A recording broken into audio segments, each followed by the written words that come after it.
आज हम लेकर आए हैं आपके लिए कुछ जानकारी बढ़ाने की कहानी। इस कहानी में हम जानेंगे चंद्रशेखर आज़ाद के बारे में। चलिए वीडियो शुरू करते हैं बिना देर करे। मजिस्ट्रेट ने बालक पर एक तीक्ष्ण दृष्टि डालते हुए कड़क कर पूछा, तुम्हारा नाम? बालक ने जवाब दिया, आज़ाद। मजिस्ट्रेट ने पूछा, तुम्हारा घर कहाँ है? बालक ने जवाब दिया, जेलखाना। मजिस्ट्रेट ने पूछा, तुम क्या काम करते हो? बालक ने जवाब दिया, भारत माँ को स्वाधीन कराने की साधना। उद्धरण चिन्ह। बालक के निर्भीकता पूर्वक दिए गए उत्तरों से मजिस्ट्रेट को अत्यधिक क्रोध आया। इतनी कम आयु का बालक और इस प्रकार उद्दंड। यदि उसकी किशोरावस्था का ध्यान न होता तो इसे ऐसी सजा देता कि सारी उद्दंडता भूल जाता। मन ही मन में मजिस्ट्रेट ने सोचा और बालक को 15 बेंतों की सजा सुना दी। बालक शांत खड़ा रहा। जेलखाने में ले जाकर सजा देने के लिए सिपाही जब उसके हाथ पैर बांधने लगा तो वह बोला, मेरे हाथ पैर बांधने की कोई आवश्यकता नहीं है, मैं सजा भुगतने के लिए खड़ा हूँ, तुम बेत लगाओ। सिपाही आश्चर्यचकित खड़ा रह गया। बालक के कोमल शरीर पर बेत लगाए जाने लगे। हर बार बालक भारत माँ की जय, गांधी जी की जय बोलता रहा। बालक की पीठ बेंतों की मार से लहूलुहान हो गई। जगह जगह से खून रिस रहा था, लेकिन बालक के चेहरे पर पीड़ा का कोई निशान नहीं था। दंड पूरा होते ही बालक अपने घर की ओर भारत माँ की जय बोलता हुआ चल पड़ा। उस साहसी बालक को देखने के लिए भीड़ उमड़ पड़ी। लोगों ने उसे कंधों पर उठा लिया और पुष्पमालाओं से उसका अभिनंदन किया।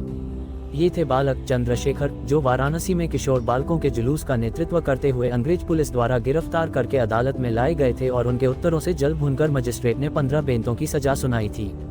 किशोरावस्था में ही निर्भीकता, साहस और उत्साह उनके चेहरे पर झलकता था। इस घटना के बाद उनका नाम ही आज़ाद पड़ गया। और यही थे चंद्रशेखर आज़ाद, जिन्होंने देश के लिए अपने प्राणों की परवाह किए बिना संघर्ष किया। कुछ समय बाद इन्होंने देश को स्वतंत्र कराने का संकल्प लिया और क्रांतिकारियों के दल में शामिल हो गए। उन्होंने ये प्रण भी किया कि अब मैं ब्रिटिश सरकार को अपना शरीर छूने नहीं दूंगा। सन 1928 में लाहौर में अंग्रेज पुलिस अधिकारी सैंडर्स ने लाला लाजपत राय के जुलूस निकालने पर बड़ी ही निर्दयता से लाठी चार्ज कराया था, जिससे लालाजी की गहरी चोट लगने के कारण मृत्यु हो गई। आज़ाद को सहन नहीं हुआ और उन्होंने लाला लाजपत राय की मृत्यु का बदला सैंडर्स को मार कर लिया। इस काम में उनके सहयोगी भगत सिंह, सुखदेव और राजगुरु थे।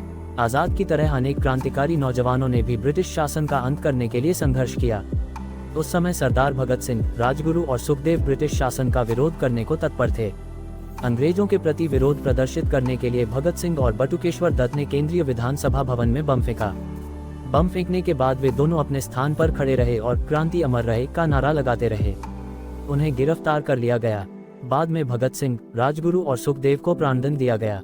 क्रांतिकारियों ने राम प्रसाद बिस्मिल, अशफाक उल्लाह तथा रोशन सिंह के साथ मिलकर लखनऊ के निकट काकोरी रेलवे स्टेशन पर जो सरकारी खजाना ट्रेन द्वारा ले जाया जा रहा था उसे लूट लिया। बाद में ये क्रांतिकारी पकड़े गए और उन्होंने हंसते हंसते देश की स्वतंत्रता की खातिर अपने प्राणों का बलिदान कर दिया। अनेक क्रांतिकारियों को फांसी पर लटकाए जाने की खबरें सुनकर भी चंद्रशेखर आज़ाद विचलित नहीं हुए। वे सदैव ब्रिटिश सरकार के अत्याचारों के विरुद्ध लड़ते रहे। एक बार जब वे अल्फ्रेड पार्क में अपने एक मित्र के साथ बैठे हुए थे तो अचानक पुलिस ने उन्हें घेर लिया।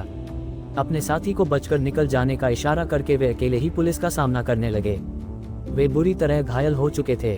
जब उनकी पिस्तौल में केवल एक गोली बची तो उन्होंने वह गोली अपनी पिस्तौल से स्वयं को ही मार ली। आज़ाद का भय अंग्रेजों में इस प्रकार बैठ गया था कि मरने के बाद भी वे उनके शरीर पर हाथ लगाते हुए डर रहे थे। चंद्रशेखर आज़ाद ने देश के लिए अपने जीवन का उत्सर्ग करके अपना नाम सदा के लिए अमर कर लिया। भारत के इतिहास में उनका नाम स्वर्ण अक्षरों में लिखा रहेगा। अगर आपको भी भारत से प्यार है तो कमेंट्स में जय हिंद लिखकर जाएगा। वीडियो पसंद आया तो वीडियो को लाइक करें। ऐसे और वीडियो के लिए हमारे जानकारी चैनल को सब्सक्राइब करें। आपका बहुत बहुत धन्यवाद।